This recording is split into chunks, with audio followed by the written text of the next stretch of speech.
বন্ধুরা, কোনো পরীক্ষায় ৮০ জন শিক্ষার্থীর মধ্যে ৭০ জন গণিতে এবং ৬০ জন বাংলায় পাশ করেছে। যদি উভয় বিষয়ে ৫৫ জন পাশ করে থাকে, তবে কতজন উভয় বিষয়ে ফেল করেছে?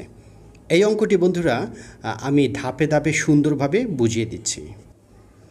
দেওয়া আছে মোট শিক্ষার্থী ৮০ জন, গণিতে পাশ করেছে ৭০ জন, বাংলায় পাশ করেছে ৬০ জন, উভয় বিষয়ে পাশ করেছে ৫৫ জন।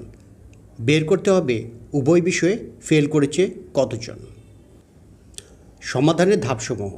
ধাপ ১, শুধুমাত্র গণিতে পাশ করা শিক্ষার্থীর সংখ্যা নির্ণয়।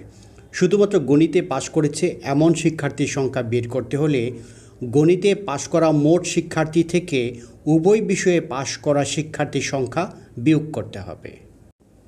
অর্থাৎ শুধু গণিতে পাশ করেছে, গণিতে পাশ বিয়োগ উভয় বিষয়ে পাশ সমান সমান ৭০ বিয়োগ ৫৫ সমান সমান ১৫ জন। অর্থাৎ গণিতে পাশ করেছে, শুধুমাত্র গণিতে পাশ করেছে ১৫ জন। এরপর ধাপ ২, শুধুমাত্র বাংলায় পাশ করা শিক্ষার্থীর সংখ্যা নির্ণয়। একইভাবে শুধুমাত্র বাংলায় পাশ করেছে এমন শিক্ষার্থীর সংখ্যা বের করতে হলে বাংলায় পাশ করা মোট শিক্ষার্থী থেকে উভয় বিষয়ে পাশ করা শিক্ষার্থীর সংখ্যা বিয়োগ করতে হবে। অর্থাৎ শুধুমাত্র বাংলায় পাশ করেছে, বাংলায় পাশ বিয়োগ উভয় বিষয়ে পাশ সমান সমান ৬০ বিয়োগ ৫৫ সমান সমান ৫ জন। অর্থাৎ শুধুমাত্র বাংলায় পাশ করেছে ৫ জন। ধাপ ৩, মোট পাশ করা শিক্ষার্থীর সংখ্যা নির্ণয়, কমপক্ষে একটি বিষয়ে।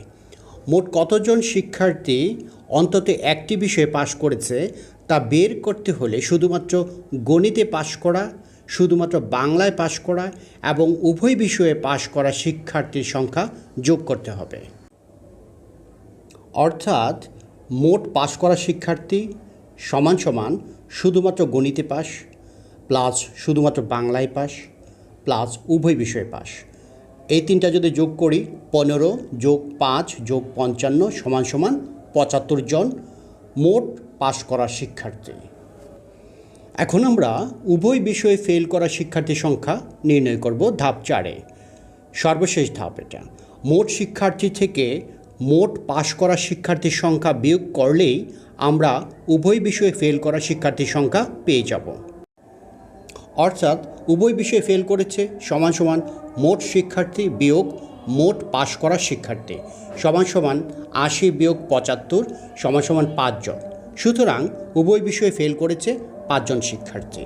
ধন্যবাদ বন্ধুরা ভিডিওটি দেখার জন্য।